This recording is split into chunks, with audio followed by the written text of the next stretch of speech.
Greetings of peace. Welcome to the Dean Show. I'm Eddie, your host, and this week on the Dean Show, we're going to be talking about a fascinating story about a young man who at a young age was going to the church with his grandmother, and then he became a staunch atheist, joined the military, had this blind hatred of Islam. Now he's on the Dean Show. Let's hear what he has to say. We'll be right back. This is the Dean Show.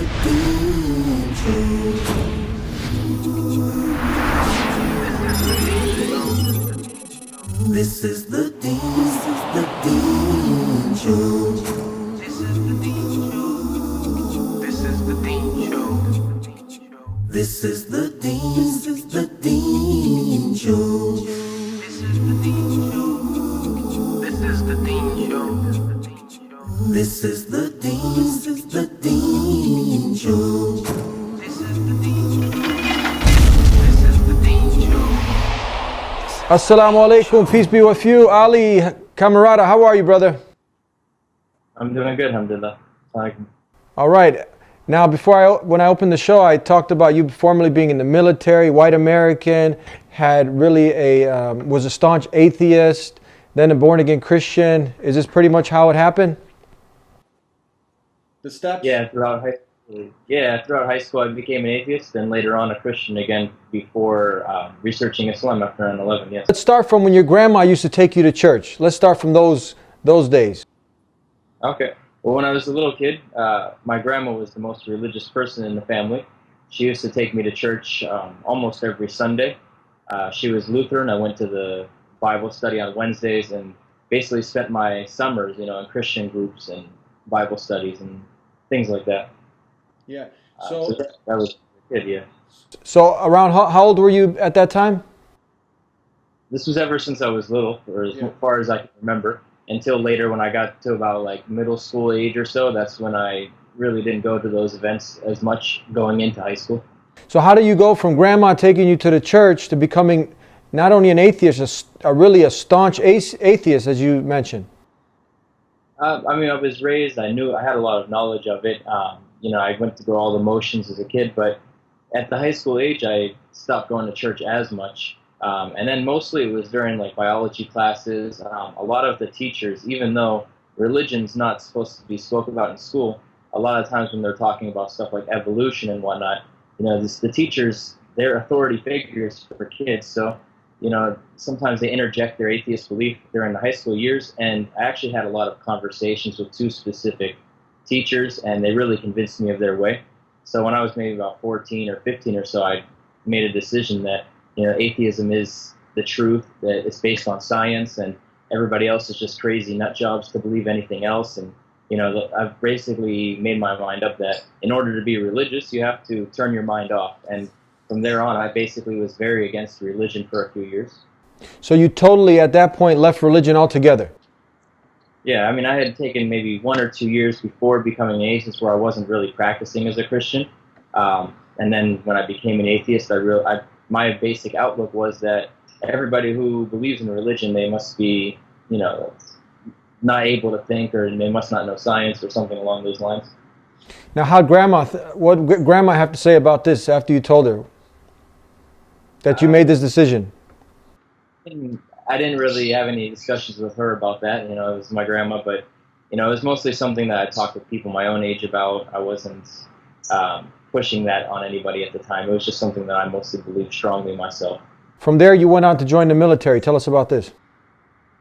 I joined the military early. When I was 17, right after my birthday, I did the early enrollment, which means that you get to do half the training. You got to finish high school and then go back for the other half. I signed up, they were going to pay for the college. I had no problem with the Army. I thought it would be a good experience, good for career path, good for paying for college, obviously, and other things, but also because I felt like it was a good move responsibility-wise. And after joining the military, that's when I went to basic training when I was 17. This was all before I was Muslim. Now, and this was, you joined the military, was this before 9/11 or after 9/11? This was actually the year of 9/11, but in March that year, so it was right after I turned 17, before 9/11. So was was the hostilities that we see towards Islam and Muslims, was it anywhere near where it is today back then? I grew up in a medium-sized city, and Erie, Pennsylvania has about 1 million people, but I never met a Muslim my whole life growing up. We don't have many international like races or anything, not many immigrants, because it's a smaller city. In the military, I mean, I can't remember the word Islam or Muslims coming up before 9/11, even in the military. It was basically a non-issue. Nobody knew about it. Nobody talked about it. It didn't come up as much in the media. And then even in basic training that first year when I was 17, I went that summer, which was just a few months before 9/11. Most of the time they were talking about communism and Russia and the history we had with that, and then the Vietnam War, and those are mainly the enemies they would talk about before 9/11. So Muslims never really came up.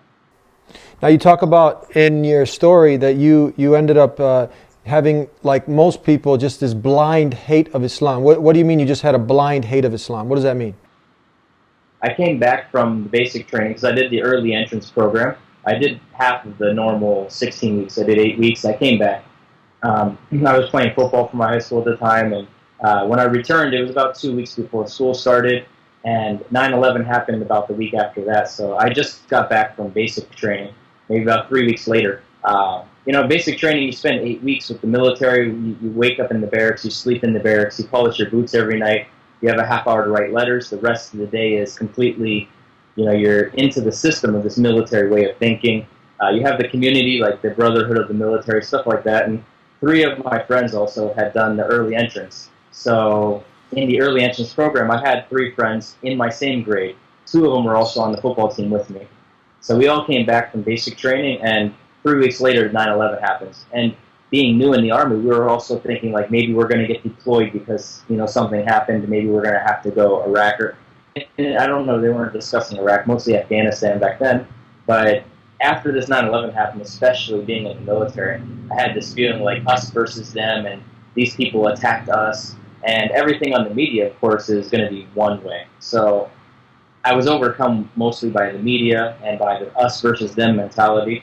And, it was basically like a fight type of attitude, and I had the blind hatred because I saw them as the enemy, and that's the way they were always made out to be. So now you come back from the military, and how was your perception? So you go from being a born-again Christian, you go from going to church with your grandmother, then you end up becoming a staunch atheist, you join the military, and somewhere in there you end up becoming a born-again Christian. Actually, at the time that I joined the military, I was starting to question some of the atheist presumptions, the assumptions they make about this is against religion, this is with religion, and I had some questions in my mind, a few doubts. When I joined the military, actually every Sunday, you have the choice. And in basic training, you can't go to, I don't know if they changed it, but you can't go to Juma or anything. Sunday is the only religious day. And in the military, you can basically stay back with the drill sergeants and clean, or you can go to the church. So even the atheists went to church during the basic training, and they mostly fell asleep in the back. But I went every Sunday for church. Some of the things that were said were a little bit inspiring at the time. I took a Bible with me and started reading it every day. And then even when I got home before 9/11, I started reading a lot. And that's the time where I got very back involved with Christianity, maybe a month before 9/11, 2 months.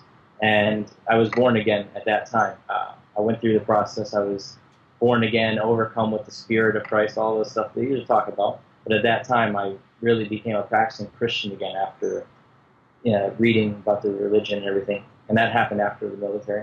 All right, let's hold off right there. We're going to take a break, and we'll be right back with more to hear about this incredible story here on The Dean Show. Don't go anywhere. Islamic terrorism. Misconception: Muslims are terrorists. This is by far the biggest misconception of Islam, given unfairly by stereotyping and the public image that the media gives. Has anyone else noticed how when a specific group of people attack another group of people, it is labeled as a hate crime, but when a Muslim opens fire on anybody, it is quickly regarded as terrorism? Many political dictators and officials or extremist groups use the name of Islam as a strategy to garner followers and attention when many of their practices go against the true basis of Islam.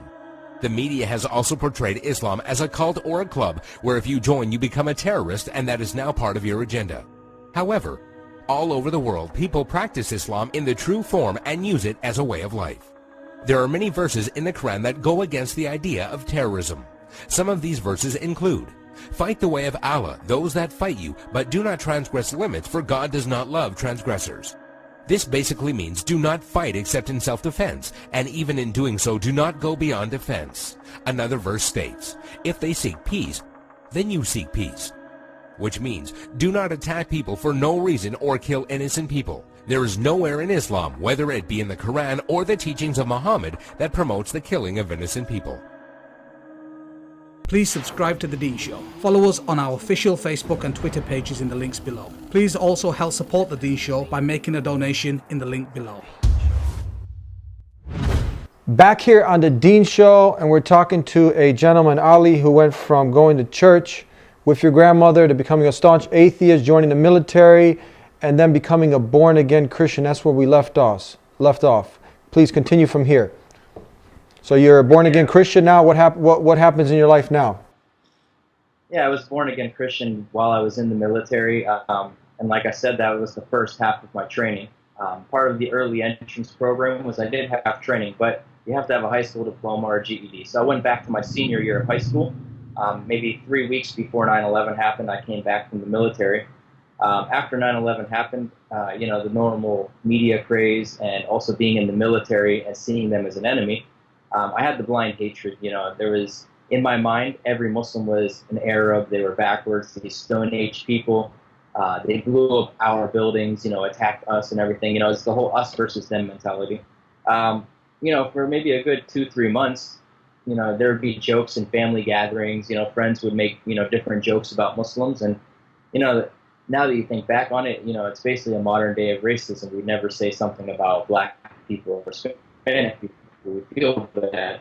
But at that environment at the time, everybody hated Muslims. So it was kind of going with the flow, but also I internalized as well, hating these other people that would attack us. For maybe about the next 2-3 months, that's all it was, just blind hatred. I didn't know anything about Islam.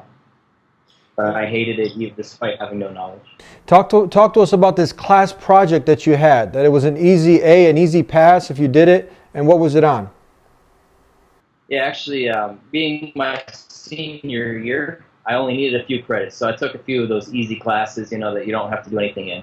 And it was a drafting class, CAD and doing different stuff. And we had a project that was due after Christmas.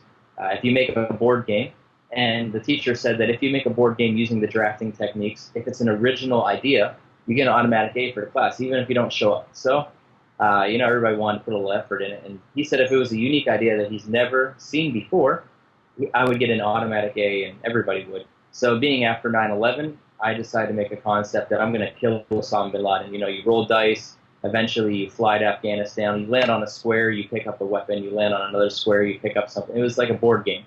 And the whole plot was to kill Osama bin Laden. I finished this before Christmas break, and it was due afterwards. So I decided to take it home with me. I was going to draw some graphics on it, some extra images to make the board game good. Because acing the board game meant an easy second half of the year.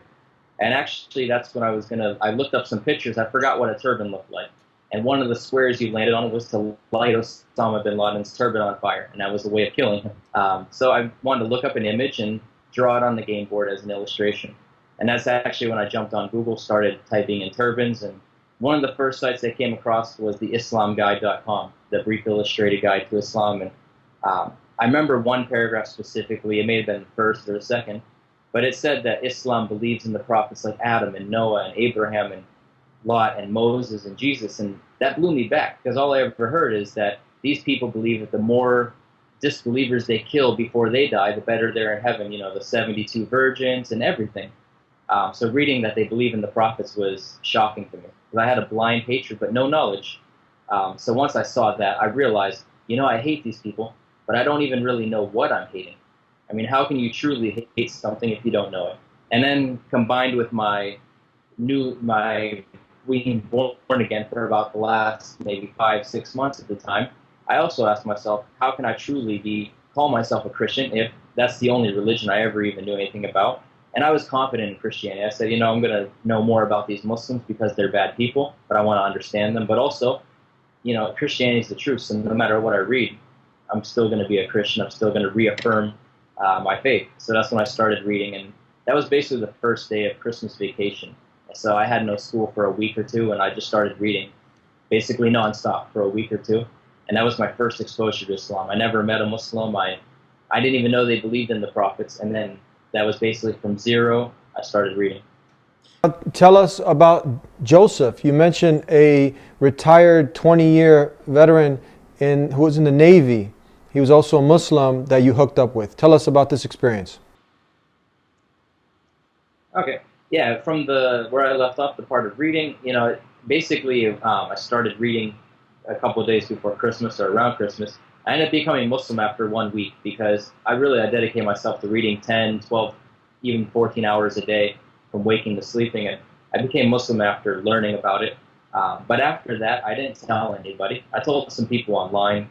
Some of the support groups that are around now, even like Facebook, stuff like that, wasn't available back then. So I kept Islam to myself. I emailed an MSA and got an email back that, hey, there's not really an MSA. It was just 2 of us and we graduated. But I have a couple friends you can talk to. And he was one of the guys I ended up finding through AOL Instant Messenger.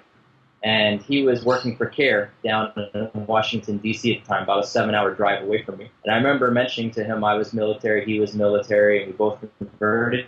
And he said, so how's your Muslim community? I was like, what do you mean? I haven't met a Muslim yet. And actually, the brother, mashallah, may Allah reward him, instantly he was like, what? You didn't meet a Muslim? You need to meet a Muslim. So he actually drove up 7 hours to meet me. We ate some Chinese food together. He gave me a couple things. And another brother from New Jersey actually mailed me some stuff from an Islamic bookstore website. And then after meeting him, he said, hey, I got work in the morning. I go. So I only saw him for an hour. But mashallah, brother drove to see me. And that gave me a good impression of brotherhood early on. Because at the time, I still hadn't told any of my family and friends that I was Muslim. They actually found out about 4 months later. Do you still keep in contact with Joseph?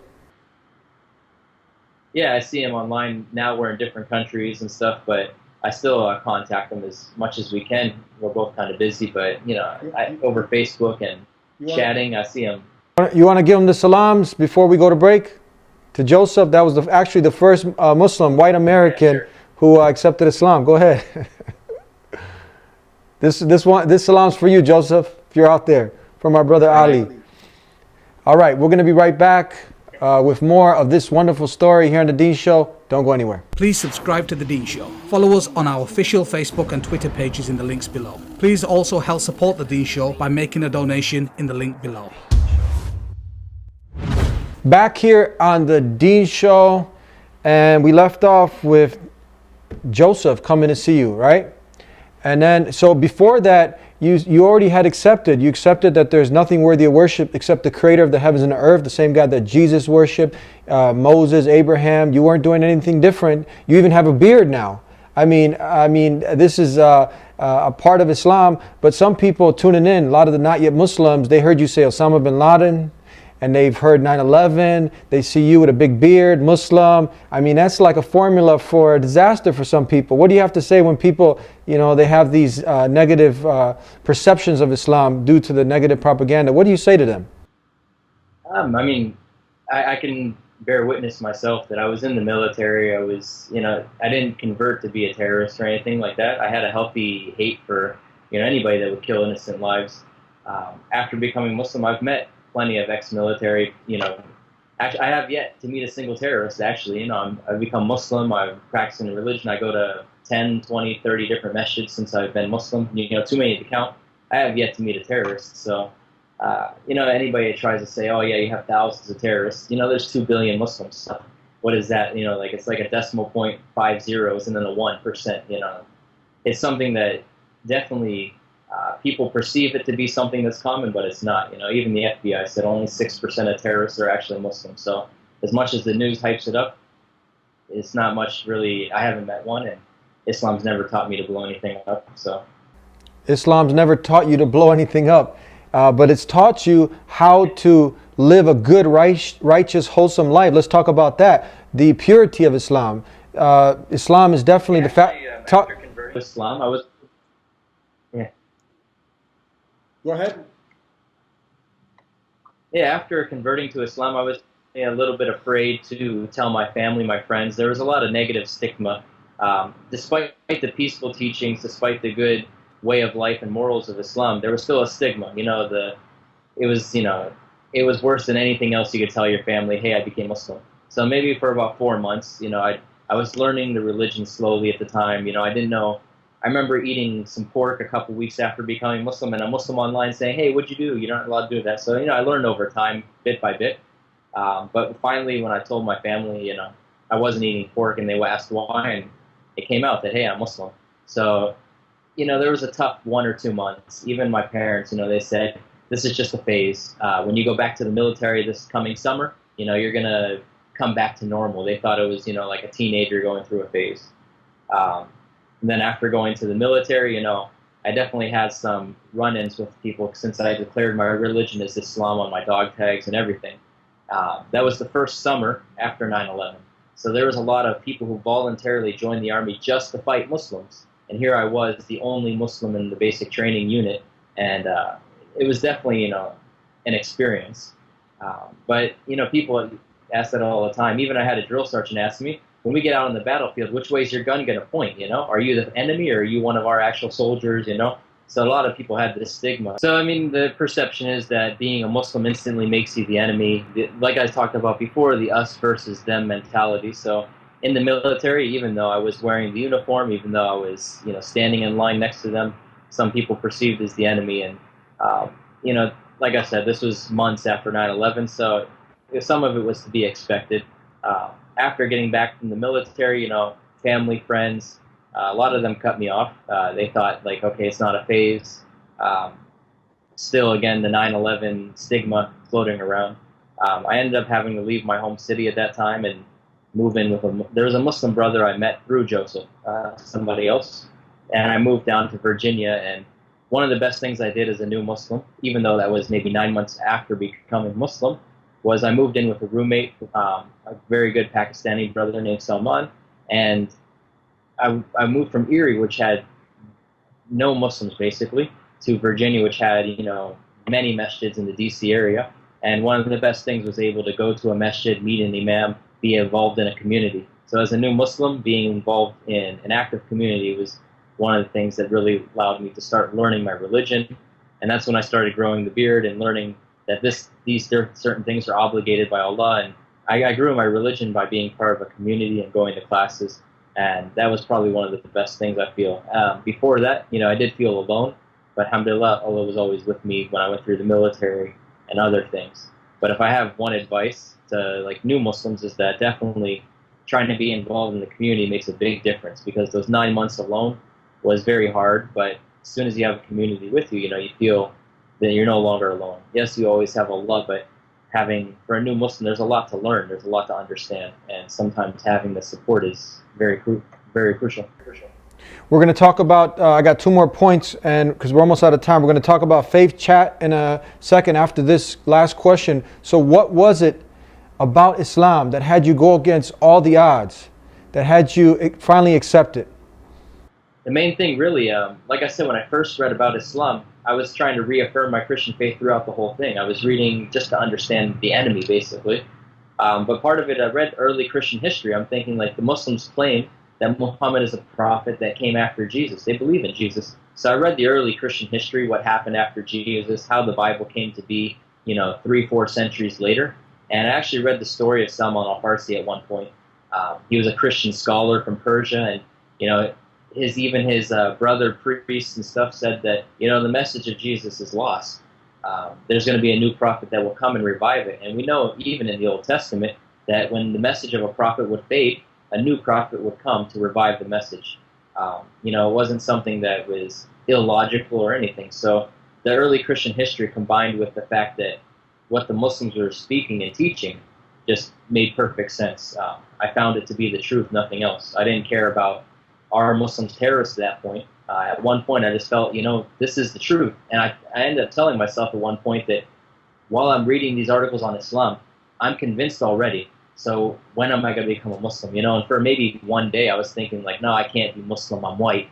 But, eventually it was just kind of a gradual process, reading and learning. I realized this is the truth, and then I accepted that. Last thing I want to talk about, we have 30 seconds left. Tell us about the New Muslim Academy and also where people can hook up with you at faithchat.com. Yeah, actually, one of my first teachers in Virginia, Yusuf Idris, he runs the New Muslim Academy. It's one of the best online resources for after the Shahada. Before the Shahada, when you're not a Muslim yet, faithchat.com, we have a live team and some articles, and we try to spread the message of Islam to those who don't know it yet, just like I did at one point. So if anyone has any questions now, maybe that person's a blind hater, but they like what we have to say, they're really inquisitive now, they want to learn more, they can hook up with you at faithchat.com. Yes. Okay, thank you so much for being with us, brother. It was a pleasure. Peace be with you. Assalamu alaikum. Wa alaikum salam. Thank you, Ali, for being with us here on The Dean Show. What an incredible story. Don't forget newmuslimacademy.com. And if you want to hook up with him, faithchat.com. I get fascinated every time I hear an individual come on and share their story, because there are so many people. Without a doubt, Islam is something rational, logical. And if you look into it, if you put this blind hatred, this racism, this animosity that you might have, that's really based on a false fear. But like he did, he really looked into Islam. He looked at the evidence of it. It's pure message of monotheism. It's called to do good, to live a righteous life. It doesn't call you to blow yourself up or anybody. It doesn't call you to terrorism and all these other things that are associated with it. And with all the negative propaganda, it still continues to be the fastest growing way of life in the world. Why is that? Why is that? You got to ask yourself. So you learn that, once he saw the similarities, he saw that Islam, submission to the will of the Creator, not the creation, that he saw calls Muslims to believe in Moses, Abraham, Jesus, the last and final messenger, Prophet Muhammad, peace be upon him, and you can put it all together from the beginning. That they didn't come with different religions. They all came with the same simple message, the same way of life, that you submit yourself entirely to the one who created you. You don't worship a man, a woman, a stick, a stone, a bone. No, Jesus, peace be upon him, who we love and revere, he never, it's a lie. If you've been taught that, you've been brought up to believe that he's God, a literal son of God, this is a blatant lie. He never, why is it a lie, Eddie? Because Jesus never, ever called people to worship himself. He was sent by God with a message from God, calling the people to worship God. Don't make it out to be something it isn't. And don't put words in his mouth, because Jesus, peace be upon him, he was subordinate to God. He worshiped God. He prayed to God. He ate food and went to the bathroom. He wasn't God. And he wasn't a literal son of God. He was a mighty messenger of God. And if you can understand, because this is the crossroads, this is where we go to the right, and other people, they end up going in a direction that's not based on any proof or evidence, just blind following. And this gentleman here who was with us, he wasn't about to do any blind following. He looked at all the evidence, he scrutinized it, and he saw that Islam provided. Islam, remember, it's just an Arabic word that means submission to the will of God. And Jesus, he didn't speak English, he spoke Aramaic, which is a sister language to Arabic. And he called on Allah, the Creator, God Almighty, Allah. So look, too much to mention in this short amount of time, but Islam is simply a way of life that calls you to have a relationship, a loving relationship with the one who created you, the one who made you, the one you're going to return back to. So call on the one who will never let you down. And we believe he's the most just and loving, and he wouldn't leave you without guidance if you ask. So ask the one who made you for guidance. And continue to tune into the Dean Show. This life is short. You got to figure it out. What's the purpose of life? What's the meaning of life? Why have I been created? Why am I here? Just to accumulate a lot of wealth and money, party and die? No, there's more to life. Think about it. Think about it. Follow us, subscribe to the Dean Show. And as you can see, I get really excited talking about Islam because it makes sense. It really makes sense. And it'll make sense to you if you just look into it, put this blind hatred, animosity, or you picked up maybe through the media, Fox News, or many of these other outlets, and tune into the Dean Show every week so you can learn more and you can be enlightened. That's right, and a whole new world will open up. We'll see you next time, inshallah. God willing, until then, peace be with you.